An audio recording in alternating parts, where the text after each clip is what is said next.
Yo ayo, ayo, ayo pasti kita mampu. Dengan si bakul UKM naik kelas. Dengan si bakul koperasi tetap jaya. Pastikan kita memang istimewa.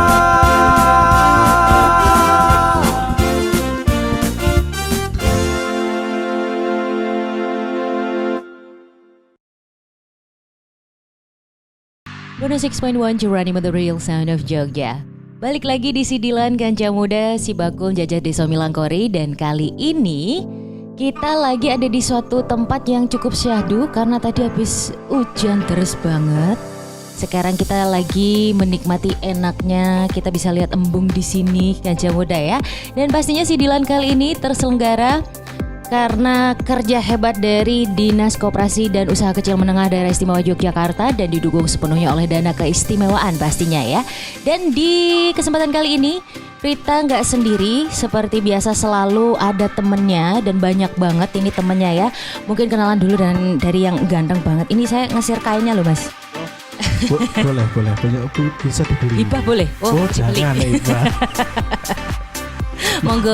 Ngelakoni WUKM Mbak. Oh iya pasti nanti. Iki kon ngopo iki? Kon kenalan? Kenalan dulu. Saya Imam Syafi'i tapi gak Ustadz ya. Nek namanya wes pas gitu. Neng kelakuannya sing durung. Waduh, ya nanti OTW sana aja mas. Semoga. Lanjut ini, waduh, kesayangan kita semua ini. Iya, salam semangat Ganja Muda ya ini ya. Harus ya.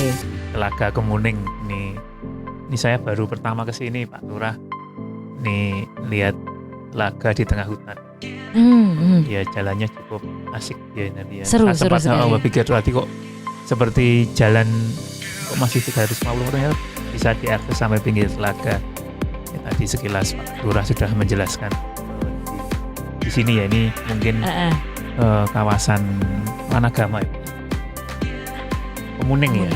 Kemuning ini yang mungkin perlu dieksplor ini beberapa kalau lihat di tempat kita melaksanakan ini podcast ini. Iya.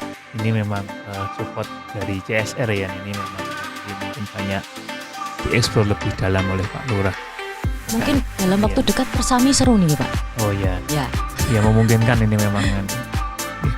Saya kira kemudian, itu Mbak. Lanjut. Kali Bapak Sinten nih kak. Terima kasih. Nama saya Mariati Lurah Bunder.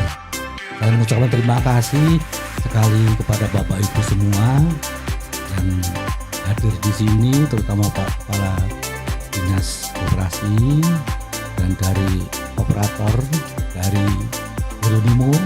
Terima kasih sekali. Semoga dengan adanya rawuh Bapak Ibu semua menambah kegiatan, menambah semangat bagi warga kami.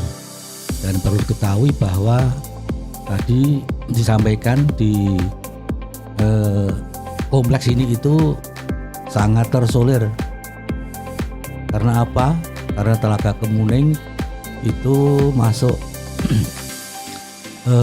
tanah Sultan Ground, yang mana itu milik Pak Sultan, sehingga dikelola oleh warga masyarakat Kemuning ini dengan harapan bisa menambah kesejahteraan masyarakat khususnya di Padukuhan Kemuning ini. Kemudian Bapak Ibu sudah perso bahwa di Padukuhan Kemuning ini yang pertama jauh dari kota kalurahan, tadi lewat hutan, yaitulah dikelilingi hutan, sinyal tidak ada karena jauh dari jaringan.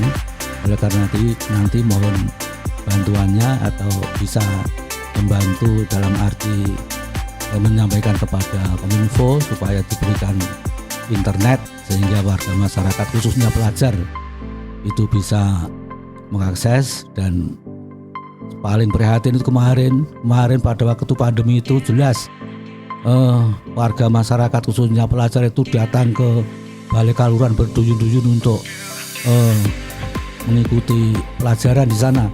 Saya kasihan sekali setiap hari. Itulah keadaan di Kemuning ini. Sekali lagi terima kasih dan selamat datang pada Bapak Ibu semua. Semoga membawa berkah terhadap warga kami khususnya di Padukuhan Kemuning. Demikian yang kami sampaikan. Siap, matur nuwun Pak Mariyati nggih. Selanjutnya Ya, terima kasih. dengan sinten niki? Terima kasih waktunya. Assalamualaikum warahmatullahi wabarakatuh. Perkenalkan, nama saya Bambang Sugianto. Kebetulan pada saat ini saya menjabat di desa itu sebagai Direktur BUMDes. Jadi ini saya mewakili teman-teman ini nanti. Seperti tadi Pak Mariyati katakan, kami ucapkan selamat datang di sini, selamat menikmati. Jadi memang Telaga Kemuning ini salah satu wisata kami. Ya, mungkin gitu sementara dari kami. Terima kasih. Siap, terima kasih Pak Bambang ya. Sudah kenalan, berarti saatnya kita cari tahu lebih banyak lagi apa aja sih yang ada di Telaga Kemuning khususnya, terus kemudian di Desa Bunder ya, apa saja yang bisa dikembangkan nantinya, potensi-potensi apa yang mungkin masih dalam perjalanan untuk digali dan bisa menjadi sesuatu yang lebih pemanfaatannya gitu ya. Tapi sebelumnya kita ke Pak Wisnu dulu. Tasnya sehat ya Pak? Nggih. Seger tuh. Pak Wisnu, ini kan untuk kalau kita ngomongin Desapreneur sendiri, ini kan sudah berjalan juga cukup lama gitu kan ya. Sampai sekarang ini dengan berbagai macam konsep model Desapreneur, seperti apa perkembangannya dari ketika awal dimulai sampai dengan sekarang ini? Jadi kalau di dinas sekarang sudah ada kurang lebih 61 Desapreneur ya. 61 ya ada 61 keseluruhannya. Desapreneur di DIY, tersebar di 5 kabupaten kota. Kalau di kota istilahnya kampung planner nih. Oke. Nah, ini adalah strategi kami bagaimana kemudian menumbuhkan spirit kewirausahaan yang ada di wilayah pedesaan. Jadi biar pembangunan di daerah itu tidak kemudian terkonsentrasi pada titik-titik terutama di wilayah urban. Artinya apa, problem pemerintah daerah kan selama ini yang belum terselesaikan selama bertahun-tahun adalah kemiskinan dan ketimpangan. Ini jadi problem yang kemudian mengapa kita tidak kemudian ada strategi untuk tidak menyentralkan pelatihan-pelatihan itu aja di wilayah perkotaan, tapi kita kemudian istilahnya jajah desa Milankori ini ke wilayah desa-desa sehingga spiritnya kita ingin menumbuhkan pusat pertumbuhan ekonomi itu ada di desa. Nah, bagaimana cara mewujudkan pusat pertumbuhan ekonomi? Ya, kemudian kita salah satu strateginya adalah bagaimana spirit kewirausahaan yang ada di desa ini kemudian bisa dinamis tumbuh dan berkembang. Jadi ada nggak, desa itu kan bukan wilayah yang nol ya, di situ ada manusianya, ada wilayahnya, ada potensi sumber daya alamnya, ada lingkungan sekitarnya seperti di Kemuning ini ya, sebagai bagian dari ekosistem kelurahan Bunder Pak. Ini yang pengen kita kaji, pengen kita dalami bagaimana kemudian bisa nggak produk-produk yang sudah ada di Bunder itu kita eksplor lebih dalam. Jadi kalaupun di sini sudah ada produk lempeng telo, balung ketek, kemudian secang kemuning, ini kan saya lucu ini namanya, ada yang istilah cangkemu ini dibesarkan, tapi secang kemuning ini menjadi sebenarnya hal yang menarik dari brandingnya ini. Kemudian di samping ada produk-produk ekoprint ini yang bisa kemudian ternyata di wilayah Bunder juga produknya tidak kalah. Cuman bagaimana kemudian pemasarannya, kemudian tata kelola produksinya, menarik orang ke sini, ini kan menjadi problem yang harus kita pikirkan bersama. Membuat event di sini Pak Lurah, bagaimana kemudian menjadi PR yang memungkinkan tidak kemudian kita buat terobosan-terobosan di Bunder ini agar spirit kewirausahaannya itu bisa kita intervensi, bisa kita kelola secara lebih kreatif. Ini yang menjadi tugas kami, dan skema pendampingan yang ada di Desapreneur kan di konsep makronya itu ada 3 tahap, ada tahap penumbuhan, pengembangan, dan maju. Oke. Untuk pelaksananya memang kita ada banyak pendekatan ya. Kebetulan yang di Kelurahan Kemuning ini pendekatannya melalui metode Blangkon, nanti Mas Imam yang akan jelaskan apa itu Blangkon, tapi secara prinsip skema pemberdayaan Desapreneur ini tidak hanya sekedar melatih, tapi juga mendampingi, tidak kemudian membuat sesuatu itu dari nol lagi, tapi yang sudah ada dieksplor. Kalaupun di sini potensi kakao, lah itu nanti bagaimana kakao itu kemudian bisa menghasilkan sesuatu yang beda dengan mungkin produk-produk coklat yang ada di sekitar Wunder. Kan kita tahu kan di Gunung Kidul Utara itu juga menjadi sentra kakao, sentra coklat di Ngelanggeran, di Putat, itu juga produknya juga kakao juga. Ya kalau memang nanti fokus yang di Prener ini produk tersebut, mestinya bagaimana kemudian tata kelola produksinya nanti bisa stabil, tidak kemasannya itu bisa berbeda nggak dengan yang di utara itu, yang di Ngelanggeran, di Putat itu. Kemudian kan mereka sentranya lebih settle, mereka sudah punya rumah produksi yang besar di pinggir telaga itu. Ya mungkin yang membedakan dengan Wunder itu apa? Ini yang perlu dipikirkan bersama-sama. Kalau nanti problem-problem kemasan, bagaimana kemudian kita dapat PIRT, dapat apa itu, saya percaya dengan Mas Imam nanti kita bisa support untuk mendapatkan.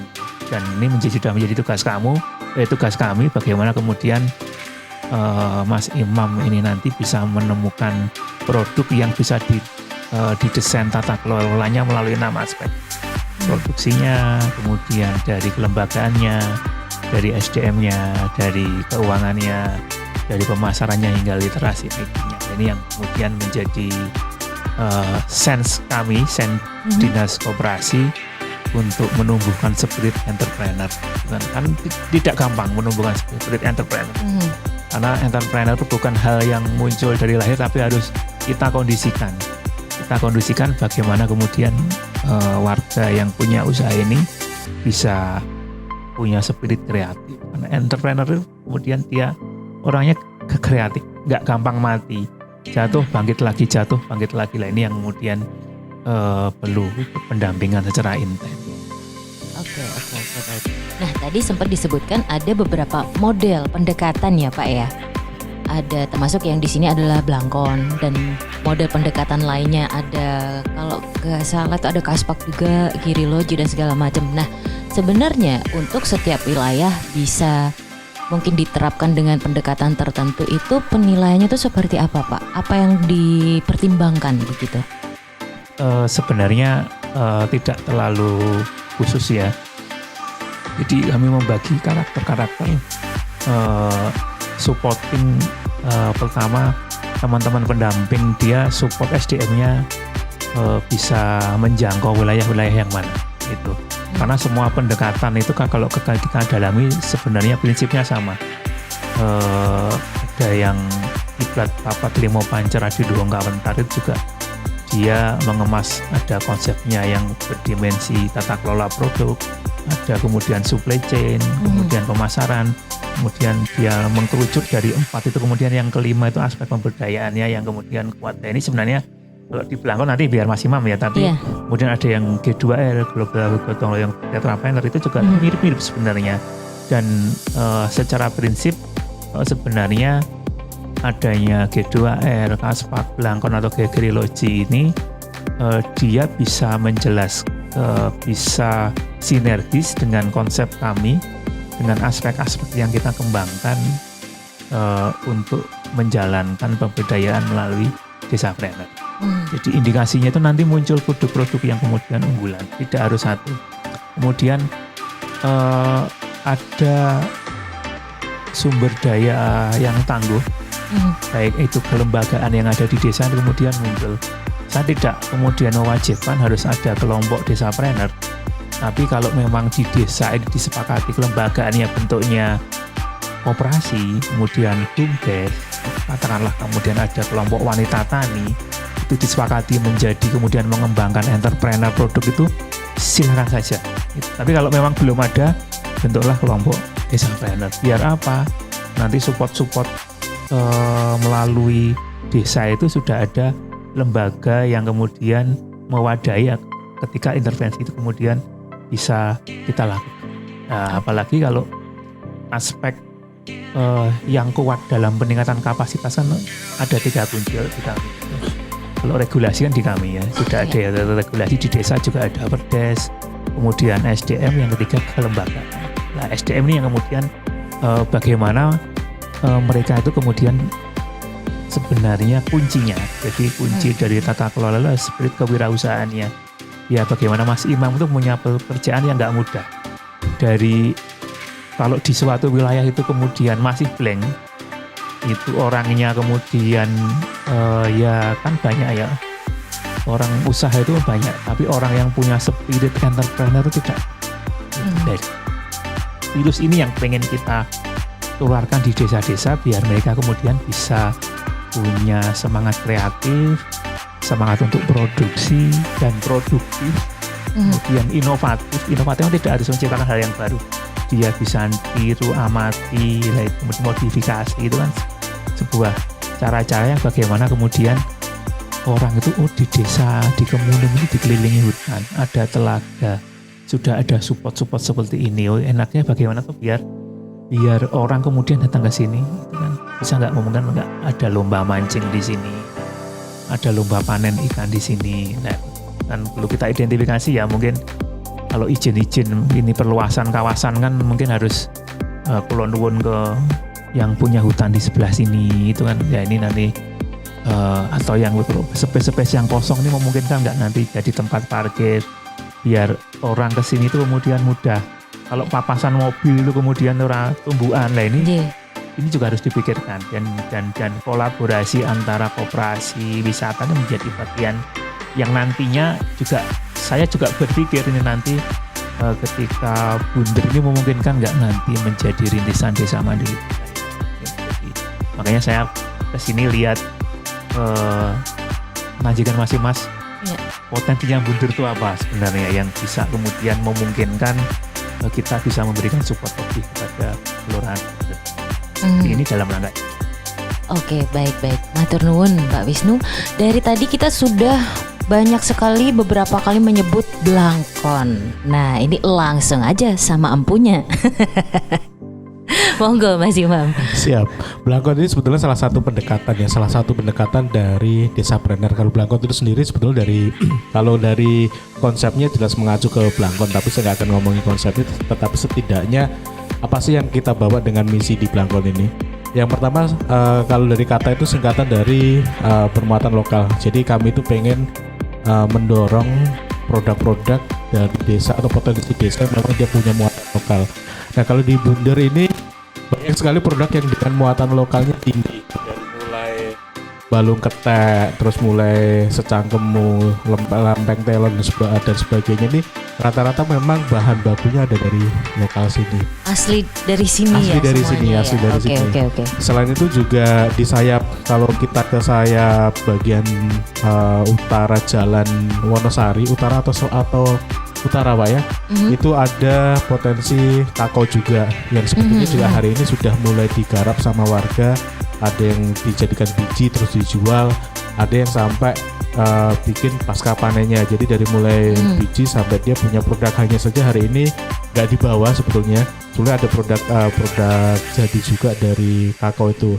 Hanya saja memang ini catatan kami, memang Bunder ini salah satu desa yang kami nilai agak ibaratnya mobil painter gitu ya, diesel.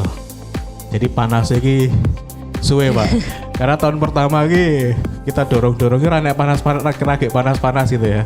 Pasan tahun kedua ini baru kelihatan muncul semangatnya untuk bareng-bareng ngembangke gitu. Nah, di tahun ini juga bulan sama Pak Wisnu kemarin diminta untuk bikin proposal PKK. Salah satu tadi PR Pak Wisnu kan mendatangkan pasar, mendatangkan audien.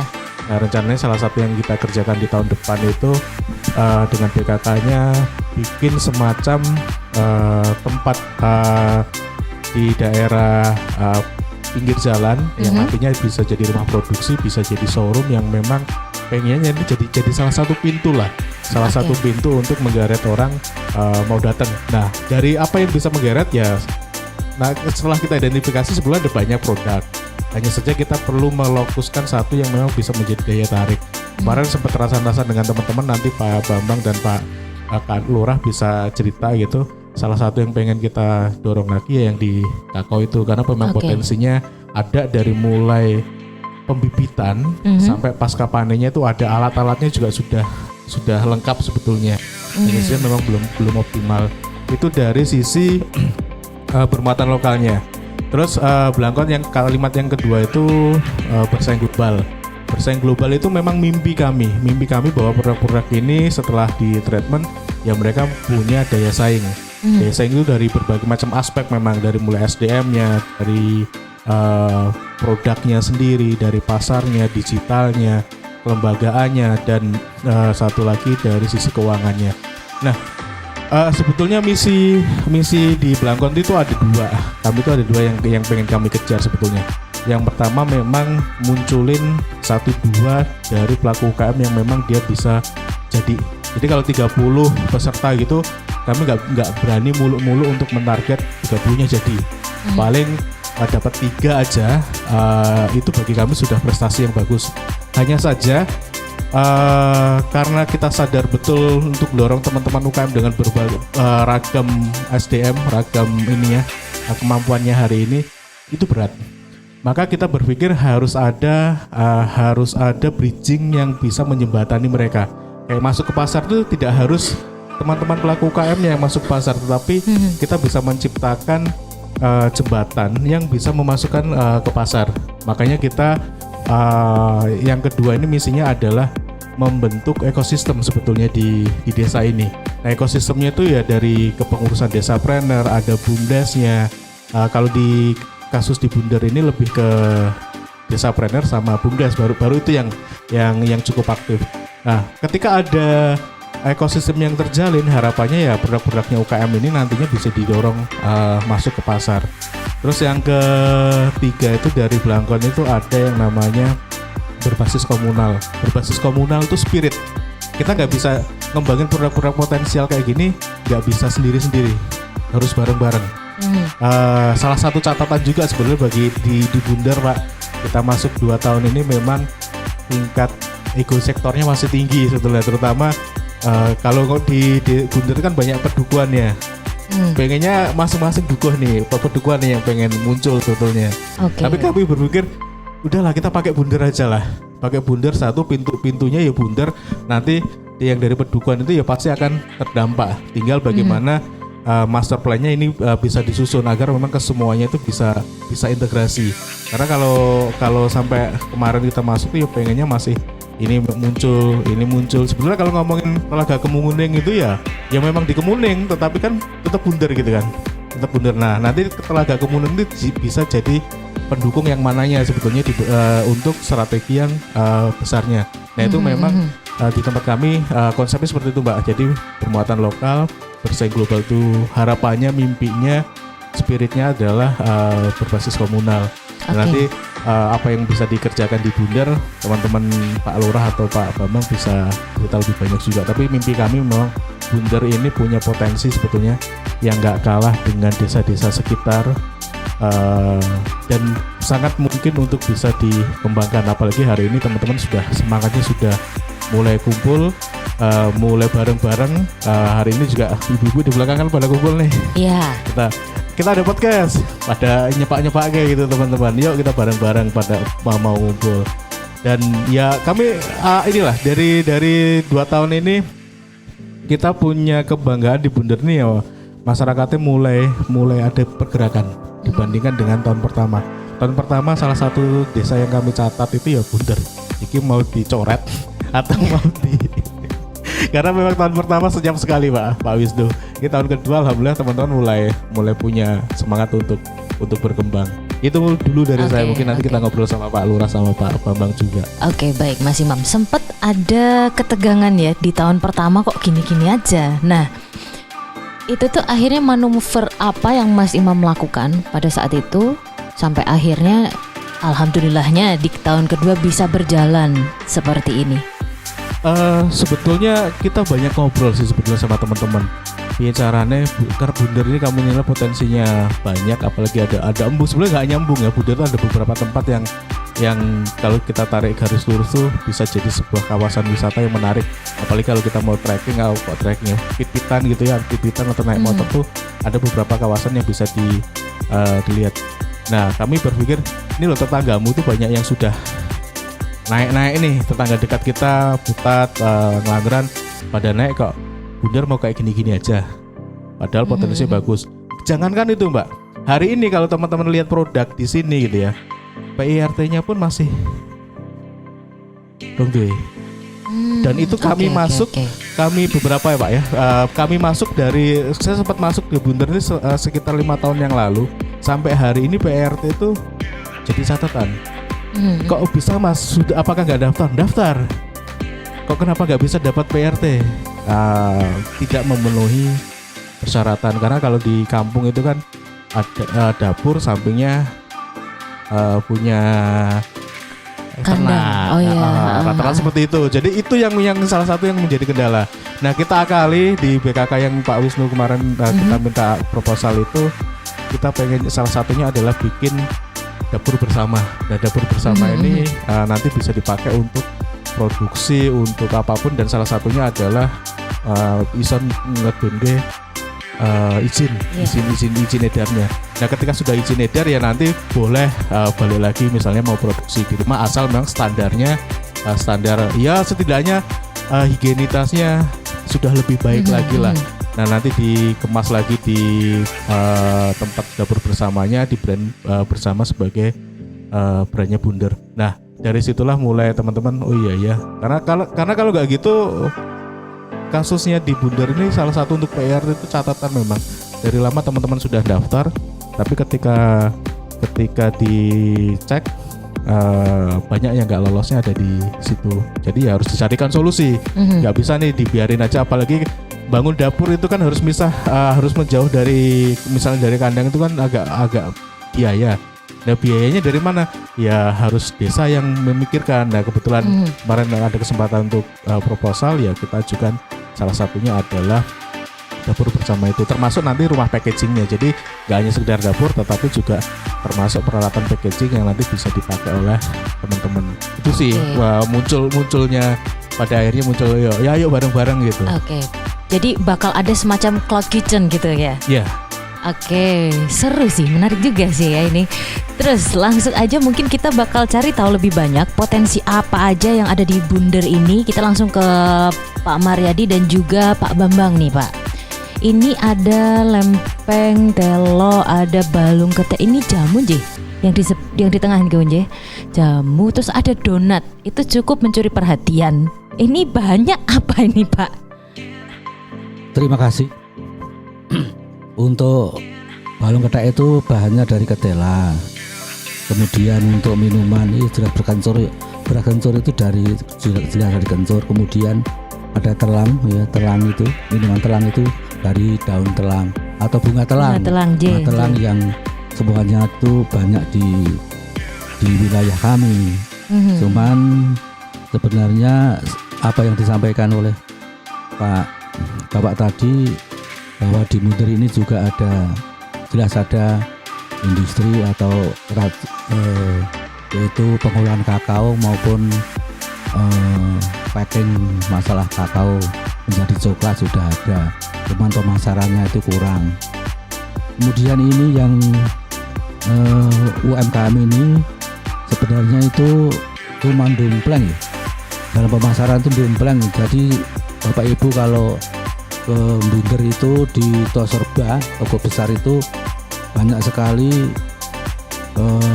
minuman-minuman atau olahan-olahan yang ada di sana itu adalah produk dari UMKM di Kaluran Bundar, terutama hari Sabtu dan Minggu pagi itu ramai sekali itu. Itulah yang cuman itu yang menjadi tempat untuk jualan. Di tempat khusus belum ada. Ya rencana ada, tapi sudah tinggal 1 tahun lagi mungkin sudah ada tempat untuk menampung semua olahan maupun produk dari masyarakat di wilayah Kaluran Bunder. Untuk selanjutnya ini yang terutama yang ekoprint itu di mana pembuatannya itu di wilayah Kaluran Bunder. Jadi sekali-sekali Bapak Ibu bisa tindak atau rawuh di tempat pembuatan. Kemudian juga pemasarannya kurang begitu ada peningkatan karena ya belum ada tempat yang harus ditempati. Demikian juga lain-lainnya. Kemudian masalah kakao tadi di Bunder itu ada 2 tempat. Yang pertama di Padukuhan Gambiran, yang keduanya di Padukuhan Posokerep. Juga masalah pemasarannya kurang. Dan mohon semoga nanti dengan adanya Bapak Ibu rawuh di sini bisa lebih meningkat di dalam kegiatan apapun. Demikian kami sampaikan. Ya. Dan Pak, ini untuk potensi ya, selain yang ada di sini ini, selain juga tadi ada kokoa yang juga sedang dikembangkan. Nah, itu kira-kira apa lagi sih yang bisa digali dari Bunder ini sendiri? Saya lanjut ya. Jadi begini, di Desa Bunder itu sebenarnya banyak potensi-potensinya. Itu kita punya juga potensi budaya. Jadi budaya yang ada di kita itu ada banyak itu. Jadi ada Baduy itu kesenian rakyat itu ada yang ada di sini. Kemudian ada solawatan, ada karawitan juga ada, gejok lesung juga ada, jadilan juga ada di daerah Bunder sini. Kemudian kita juga potensi wisata. Jadi kita potensi wisata adalah salah satunya di Telaga Kemuning ini. Yang sekarang kita berada di tempat ini adalah potensi wisata kita. Jadi harapan kami itu nanti bisa masyarakat itu bisa berwisata dengan menggunakan perahu yang ada di sini, ataupun nanti ada event juga mancing bersama. Wah, mantap. Ya, jadi itu biasanya nanti setelah nanti kemarau itu nanti kita adakan mancing bersama. Jadi bisa rame-rame di sinilah. Kita bisa rame-rame di sini sambil sambilan. Kemudian juga ada ini satu lagi untuk wisata itu ada wisata air, yaitu di Kali Oyo. Jadi Kali Oyo itu juga ada wisata air, itu juga dia juga naik perahu gitu. Kemudian di sana itu kan airnya dibendung sehingga ada permukaannya agak tinggi, sehingga kalau kita pakai perahu itu bisa perahu-perahu. Nah, itu memang kemarin agak ramai itu pada saat pandemi. Jadi pandemi itu pada saat pantai-pantai ditutup, ini banyak wisatawan itu yang lari ke sana. Tapi setelah pantai dibuka, ini sana menjadi sepi, Pak. Jadi ini kendala bagi kami. Jadi memang sebenarnya kami juga ingin menarik teman-teman itu untuk berwisata ke sana, cuman ternyata kalah pamor ya. Mungkin nanti perlu bantuannya Mas Imam ya. Jadi nanti mungkin perlu kita buat iklan gitulah, intinya seperti itu. Jadi itu. Kemudian ada lagi potensi yang ketiga itu adalah ini UMKM ini. Jadi ini produksi dari ibu-ibu kita yang ada di sini. Memang seperti tadi Mas Imam katakan bahwa kendala kita adalah kurang bersatunya ibu-ibu. Jadi mudah-mudahan dengan kesadaran kita berkumpul di sini, ternyata dari Dinas Koperasi juga memperhatikan ini. Kami harap ini menjadi spirit ibu-ibu sehingga nanti kita bisa bersatu, sehingga produk kita itu menjadi satu. Jadi produknya dari UMKM Desa Bunder. Memang yang menjadi PR di kita itu adalah PIRT. PIRT itu memang salah satu kendala. Itu selain dekat dengan kandang, itu kemarin di tempat saya itu sudah diajukan izin, padahal saya nggak punya kandang, kamar mandi juga jauh. Cuman satu lagi kendala, itu adalah kita belum punya untuk unit mengolah limbah. Itu salah satu kendala. Sehingga memang harapan kami nanti itu kita punya dapur bersama di sana itu, sehingga nanti kita buatkan unit mengolah limbah sekalian, sehingga nanti izin PIRT itu nanti bisa turun. Jadi memang izin PIRT itu banyak sekali, agak ribet sih. Jadi memang atap itu harus tertutup oleh Eternit dan begitu. Jarak kamar mandi minimal 9 meter. Nah, itu yang menjadi kendala kami adalah UPLC-nya, ternyata unit pengolah limbah cairnya yang belum ada. Jadi memang di sana paling tidak minimal kita itu punya kayak septic tank gitulah, jadi semacam septic tank gitu sehingga limbah ini nanti tidak mencemari lingkungan. Intinya seperti itu. Jadi mungkin itu dari kami sementara. Oke. Dan untuk produk-produk yang ada di sini nih ya, tadi juga sempat disampaikan kalau misalnya ada beberapa kendala dari izin PRT, terus juga untuk pemasaran ini mungkin saya bakal balik lagi ke Mas Imam. Ini untuk hal-hal yang tadi sempat disebutkan itu, kira-kira rencana ke depan ini mau ngapain aja nih? Ya, salah satu strateginya di bridging tadi, bahwasanya kebetulan yang bisa kita kerjakan di Bunder ini dengan teman-teman di Bumdes. Jadi Bumdes ini kita coba dorong untuk buka pasarnya, tetapi nanti produk-produknya adalah produknya teman-teman UMKM. Salah satunya nanti proyeksinya di tahun 2023 itu untuk bikin showroom dan dapur bersama itu yang offline-nya. Itu yang offline-nya dan beberapa ada event. Terus yang online-nya pun juga tahun ini di luar dananya BKK Pak, Bunder ini sudah kita bikinkan website sebetulnya. Itu memang kita dari tim kami ya dengan pokoknya Bunder pengen kita dorong lah seperti itu. Kita bikinkan website, hanya saja sampai hari ini urung dadi beneran, tapi memang sudah kita eksekusi, belum sempat dikelola memang sama teman-teman ini. Itu ya PR kami untuk segera teman-teman yuk dikelola Pak sebetulnya. Tapi nggak apa-apa. Itu salah satu cara kami untuk mendorong teman-teman Bunder ini agar punya jaringan pasar yang baru. Jadi yang bisa kita dorong di Bunder tuh salah satunya adalah Bumdesnya, karena Bumdesnya hari ini cukup aktif. Pak Bambang dan kawan-kawan ini cukup peduli juga dengan teman-teman UKM-nya, karena di Bunder banyak potensi produk, ya kenapa tidak nanti yang akan kerjasama misalnya dengan Superindo, Indogros dan sebagainya ya teman-teman Bumdes, sedangkan produknya ya teman-teman UKM yang akan supply.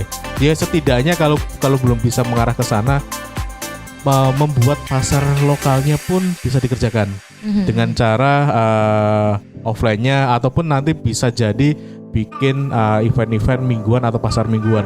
Karena di beberapa tempat sudah kita mulai di KP itu setiap hari Sabtu ada pasar mingguan yang pelaku UKM-nya bisa jualan di sana. Terus yang terbaru Sabtu minggu besok itu teman-teman dari Tuksono juga mulai bikin pasar mingguan, karena lagi semangatnya mereka langsung eksekusi bikin pasar mingguannya.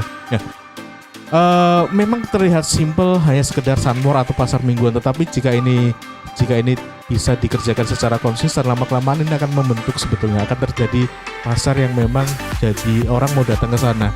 Tetapi memang di awal memang agak berat, karena perjalanan seperti yang kita teman-teman kerjakan di KP itu butuh waktu sekian bulan sampai pada akhirnya itu pasar ya jadi semacam orang datang, bukan wisata belanja ya, artinya orang datang di hari event di hari Sabtu dan memang mau belanja di sana seperti itu. Memang itu butuh proses.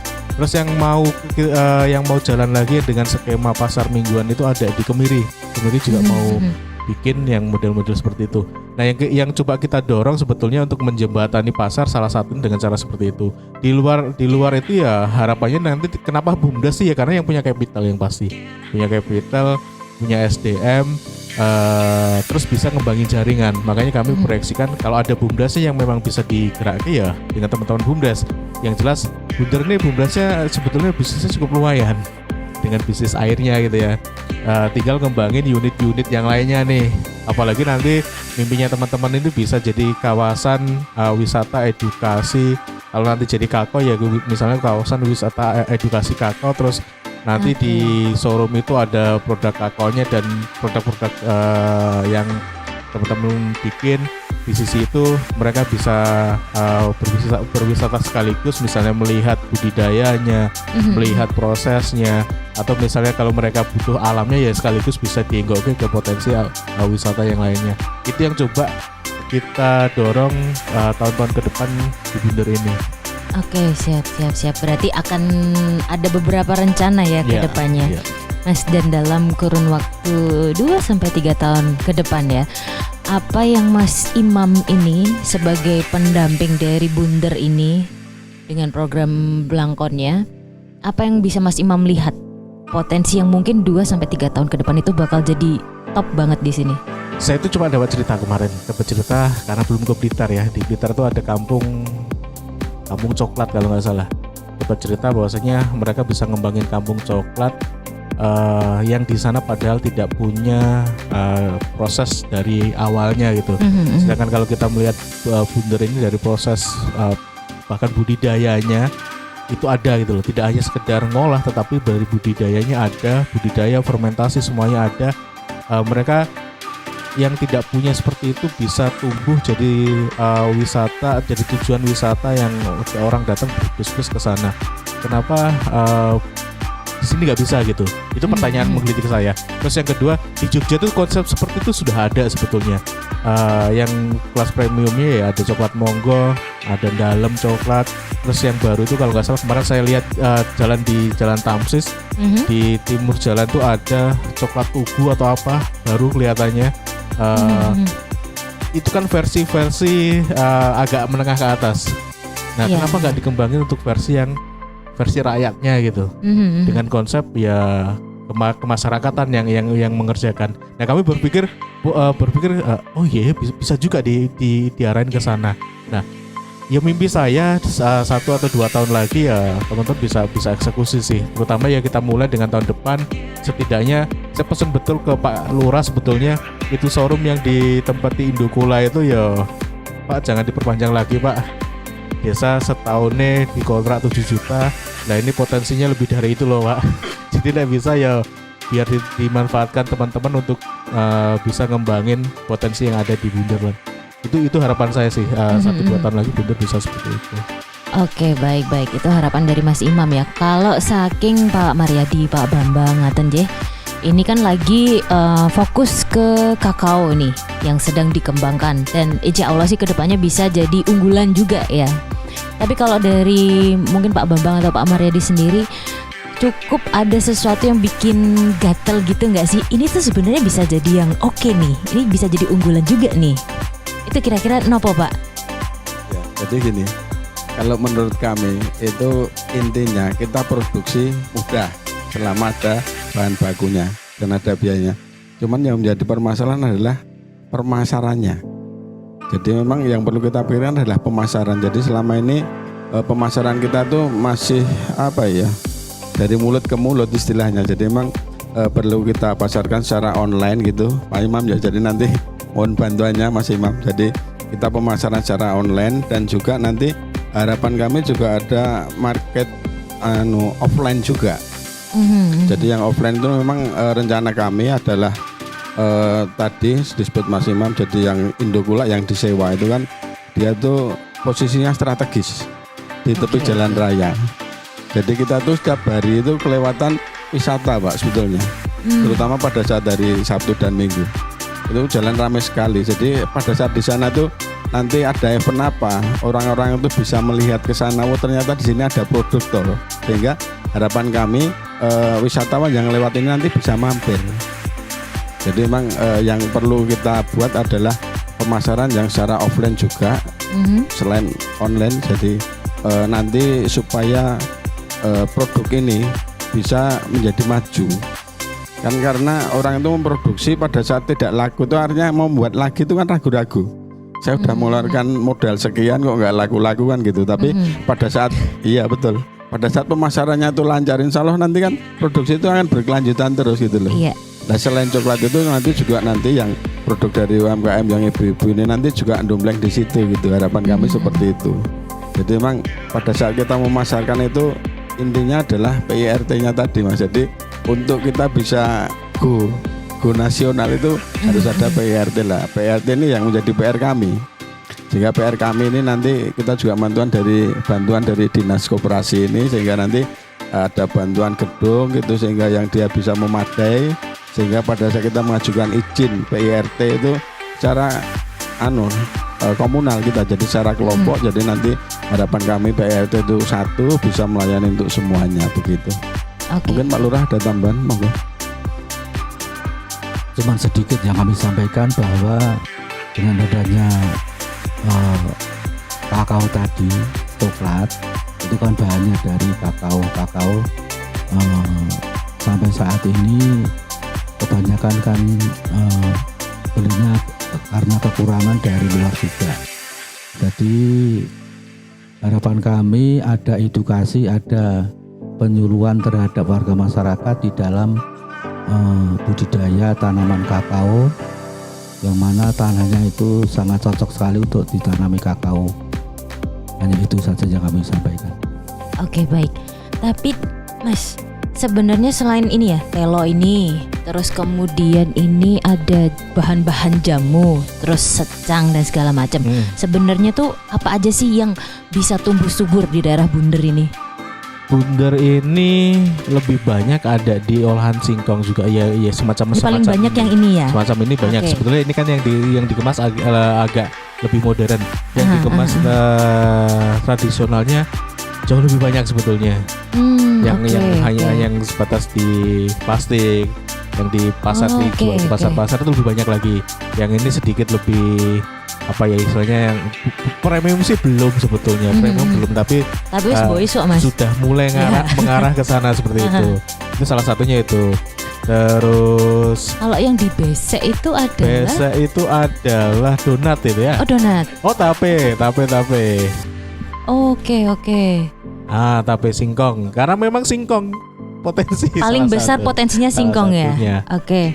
Terus kemudian kalau donat ini bukan donat singkong toh? Atau donat ubi. Oh, ada kan donat ubi? Ada. Donat kentang. Kentang yang paling populer kentang. Ini dari donatnya? Donat apa, Bu? Kentang. Oh, donat kentang. Oke. Subur ya di sini tuh. Kayak itu semua bahan bisa diambil dari sini semua gitu. Sebetulnya Bunder ini secara potensi hasil pertaniannya banyak, termasuk ya pada akhirnya diolah, termasuk secangkemmu itu kan sebetulnya juga bahan-bahan dari lokal sini juga. Ini malah sebetulnya dulu dari Astra, Bu ya, binanya yang masuk ya. Dulu dari Astra sempat masuk, termasuk pendopo ini kan CSR dari Astra. Hanya saja memang mereka ini sudah exit karena kalau nggak salah sudah 5 tahun harus exit. Ya kalau hari ini ya ayo lewat desa ngembangin bareng-bareng lagi gitu. Nggak apa-apa karena dulu sudah ada Astra, dan kita coba hari ini ya kita lanjutkan dengan program-program dari desa Planner ini yang memang sedang running di hari ini seperti itu. Jadi kalau ngomongin produk Pak banyak sebetulnya. Oke, selain ini masih ada lagi ya? Banyak. Masih ada lagi sebetulnya. Lagi. Saya nggak bisa nyebutin satu-satu karena yang incas aktif di sini itu sebenarnya Pak Suun, pendamping saya lapangan. Kalau saya sebetulnya ke Bunder nih sesekali 2 kali karena ketika ada butuh yang kami harus selesaikan, ya kami ke sini. Nah, kalau nggak seperti itu yang paling banyak incas ya teman-teman pendamping di lapangan. Karena setiap desa ini kan kita plotting satu pendamping dan harus insentif. Nah, mungkin bukan yang membedakan ya. Kami ini salah satu tim yang mau ngasih pendampingan lebih insentif dibandingkan dengan yang lainnya. Di tempat kami itu setidaknya kita targetkan minimal 16 kali pertemuan selama masa pendampingan. Itu di luar misalnya pendampingan khusus, atau di luar misalnya kita ketemu dengan informalnya. Jadi ya harapan kami dengan proses-proses seperti itu, apa yang dipunyai Bunder ini ya bisa tumbuh. Ya alhamdulillah Bunder mulai kelihatan, mulai bergeliat. Kalau mulai kelihatan belum, tapi mulai ada geliatnya. Tetapi di beberapa daerah sudah mulai muncul, seperti Sriharjo kami anggap sudah mulai bagus. Terus juga Tuk Sono nih, desa yang baru yang besok teman-teman Jeronimo juga ke sana, itu juga sudah muncul juga. Terus ada lagi di Kepek itu sudah mulai bagus juga. Nah, ini yang coba kami dorong dengan pola-pola pendampingan yang lebih rutin. Karena kita sadar betul dengan kita rutin ketemu aja hasilnya itu masih banyak catatan. Aku nggak bisa bilang kami bagus, enggak. Kami sendiri sadar bahwasanya kami masih banyak catatan, masih banyak hal yang memang belum efektif kita kerjakan. Tetapi kita berpikir kalau kita sudah mengerjakan ini aja hasilnya nggak baik-baik amat, apalagi kalau ini nggak dikerjakan dengan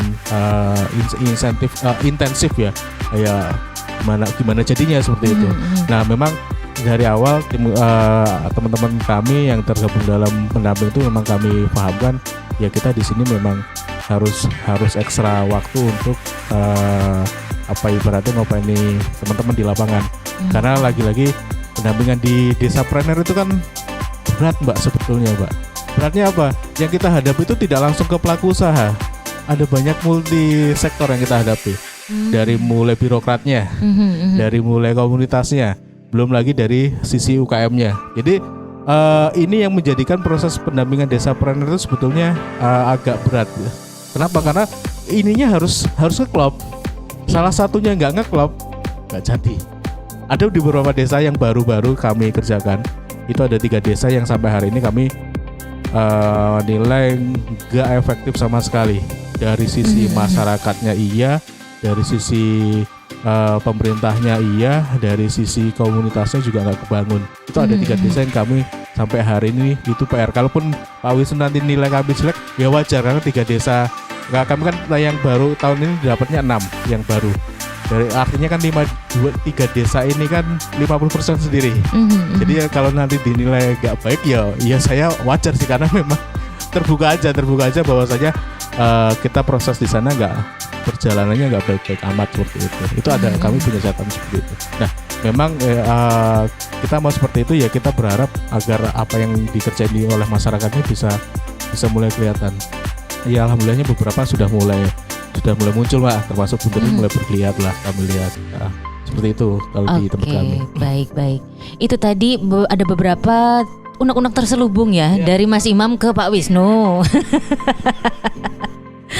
Pak, dengan kondisi-kondisi seperti itu gitu kan ya. Ini mungkin dari Pak Wisnu sudah punya gambaran atau mungkin sudah mulai ancang-ancang untuk penyelesaiannya enaknya seperti apa nih? Rencana ke depan tuh untuk wilayah ini tuh seperti apa nih? Kan pasti nggak cuman Mas Imam aja sebagai pendamping gitu kan ya, yang mungkin di tiap wilayah juga pasti punya permasalahannya masing-masing. Dengan kondisi seperti itu tuh dalam beberapa waktu ke depan mungkin Pak Wisnu punya rencana apa aja gitu?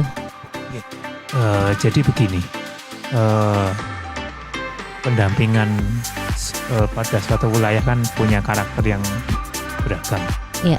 Dan skema tahapan kami penumbuhan, pengembangan, maju kan nanti mengikuti konsep yang sebenarnya sudah kami tetapkan. Jadi kalau masih menerangkan ada kendala di lapangan ya nanti kami akan tahu itu di akhir Mas Imam, nanti di akhir nanti kita akan ikut apakah nilai-nilai desa katakanlah di Bunter ini kan statusnya kalau tahun ini kan mungkin pada status untuk mendapatkan status pengembangan ya. Nah nanti tinggal di kita jelentrehkan intensitasnya. Jadi intensitas pengembangannya itu katakanlah full, separuh atau kurang lah, ini yang nanti akan kita pahamkan. Nah kurangnya pada aspek yang mana nanti. Terus nanti ke depannya saya juga ikut rekomendasinya dari Mas Imam juga nanti ketika nanti dapat status pengembangan intensitas kurang, apakah memungkinkan nanti tahun depannya maju atau memungkinkan ini nanti pengembangan atau justru kita hentikan. Nah kita hentikan ya kita alokasikan kepada wilayah-wilayah yang membutuhkan karena kami paham ketika ada kendala di desa tidak semuanya itu kemudian yang kuyung gitu kan. Ya dinamika adanya konflik, kemudian support, ada apa ya kendala-kendala itu wajar dalam aspek pendampingan ya. Karakter sosial kan tidak bisa seperti rumus matematika 1 + 1 sama dengan 2. Kadang 1 + 1 bisa minus, bisa 0, bahkan bisa 100. Nah ini yang sebenarnya nilai plus aspek pendampingan planner di suatu wilayah itu apa? Itu yang menjadi bukan hal yang mudah. Saya sepakat dengan Mas Imam tadi. Apakah plusnya itu ada di perangkatnya, apakah di kelompok masyarakatnya, atau justru di hal yang lain. Tapi yang jelas peran manusia ini menjadi hal yang urgen, yang sangat dominan ketika konteks pendampingan mau diarahkan kemana. Artinya apa?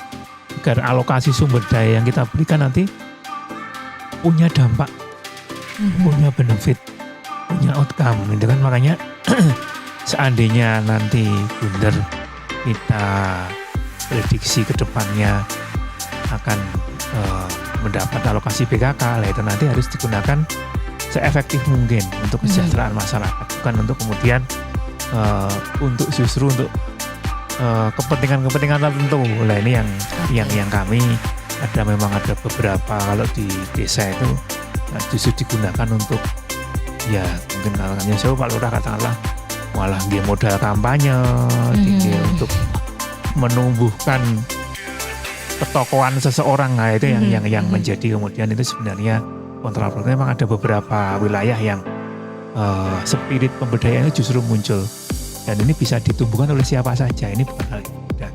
Nah kalaupun tadi sudah muncul ya problem di Bunder ini, rumah produksi itu menjadi kendala PRT, ya nanti harus didesain matang Pak. Nanti kalau mau membangun fisik itu biasanya status tanah ini yang menjadi kendala. Jadi kalau syukur-syukur tanahnya tanah desa, bukan tanah pribadi Pak. Nah kalau desa itu nanti perdesnya itu sudah mengatur belum? Artinya kalau perdesnya itu dulu yang sekarang hijau kemudian dibangun bangunan, kan mestinya ada perubahan dulu. Ini yang tidak gampang. Toh kalau kemudian dibangun di SG ini izinnya itu nanti sampai pertaruh ini seperti apa, sudah diurus belum? Lah ini yang jangan kemudian langsung bangun fisik. Nah nanti kalau tiba-tiba fisik dibangun di atas tanah pribadi itu nanti biasanya bermasalah. Biasanya kami tidak ingin nanti melaksanakan yang kemudian berbuntut bagi Pak Lurah, karena skema support kan kalau yang planner kan tidak langsung kami ke Mas Imam ke sini. Kalau BKK nanti uang itu langsung ke kelurahan. Nah ini yang kami nggak pengen kemudian saat perencanaan harus dirumuskan benar-benar, direncanakan betul-betul. Syukur-syukur kalau memang belum mungkin diproses dulu perizinannya. Jangan sampai nanti belum bisa dibangun karena izinnya masih ngendon di Pertaruh Gunung Kidul atau masih operatornya belum memproses. Ini kasihan nanti uangnya. Nah kalau memang belum nyusun dokumen dulu atau nyusun DED dulu, DED desainnya di mana, nanti desainnya seperti apa, biar kemudian ketika memang fix bangun secara regulasi perizinan tanahnya sudah tidak ada masalah. Yang kemudian kalau secara prinsip sih oke saja. Tadi Mas Imam di lokasi yang disewakan itu mungkin tadi bisa ya monggo lah, itu memang untuk membangun tempatnya harus strategis karena produk-produk yang premium dari CSR Astra ini eman-eman sebenarnya kalau kemudian tidak kemudian dipasarkan pada waktu yang tepat, pada lokasi yang tepat, pada saat yang tepat, dan oleh pihak yang tepat. Ini yang sebenarnya kita tidak pengen nanti bangun rumah produksi kemudian juga muspro. Nah kemudian tidak ada warga yang mau menggunakannya. Kayak Yusuti, Yudadap, Yusopo, aku wegah lah. Itu jangan sampai kemudian segregasi sosial kemudian muncul. Kira-kira ini harus kompak, harus benar-benar guyup dan bisa memberdayakan sebagian besar warga. Kemudian tapi yang terakhir, ide membangun pasar offline itu memang tadi yang pasar rutin, mungkin katakanlah setiap peton legi atau apa silahkan lah, itu mungkin bagus asal lumintu saja itu kan. Bisa di wilayah Bunder atau bisa kerjasama dengan Tahura Bunder di sana, itu memungkinkan nggak? Tidak, kalau memang itu titik-titik ini kemudian bisa dikerjasamakan, kemudian demi apa? Demi kesejahteraan Bunder itu kita juga masuk. Dan nanti alokasinya apa Pak? Buat pasar murah atau pasar minggu atau pasar seton itu setiap 8 hari atau seperti apa. Tapi tidak sekedar membuat pasar saja, dibuat event juga di situ biar orang kemudian tertarik datang. Kalau membuat pasar tadi sepakat wes masak, wes gawe jamu, dan tidak ada yang beli, ini menjadikan kasihan eman-eman. Tapi juga dipikirkan bagaimana mendatangkan orang, membuat event, kemudian ya menarik biar kemudian biar bisa rutin. Di Dinas Pertanian juga dulu pernah ada pasar tani itu juga sepi. Jadi karena dilaksanakan setiap Jumat, lama-lama dia membentuk komunitas sendiri. Iya. Orang yang datang pun juga Jadi hafal ya. Iya, Kalau jadi tiap hari hafal. itu ada itu Itu. gitu. Nathan J. saya kira itu. Siap. Matur nuwun sangat Pak Wisnu, Mas Imam, Pak Mariadi, Pak Bambang, matur nuwun sangat untuk waktunya berbagi di kesempatan Sidilan kali ini. Dan Ganja Muda, nggak kerasa udah hampir sejam ya kita ngobrol. Ini kalau diterusin bisa sampai besok. Saya persami juga di sini. Kemah saya. Anyway, jangan lewatin kesempatan berikutnya untuk kita ketemu lagi di Sidilan. Kita bakal kemana lagi? Nah, itu surprise tadi udah dibocorin sih sama Mas Imam sebenarnya. Kalau bisa kamu notice kan, coba. Anyway, sampai ketemu lagi di Sidilan, Si Bakul Jajah Desa Milangkori berikutnya. Pastinya acara ini terselenggara atas kerjasama dengan Dinas Koperasi dan Usaha Kecil Menengah Daerah Istimewa Yogyakarta dan didukung sepenuhnya oleh dana keistimewaan. Prita pamit, love Jogja and you, bye-bye. Yo ayo, ayo, ayo pasti kita mampu. Dengan Si Bakul UKM naik kelas. Dengan Si Bakul Koperasi tetap jaya.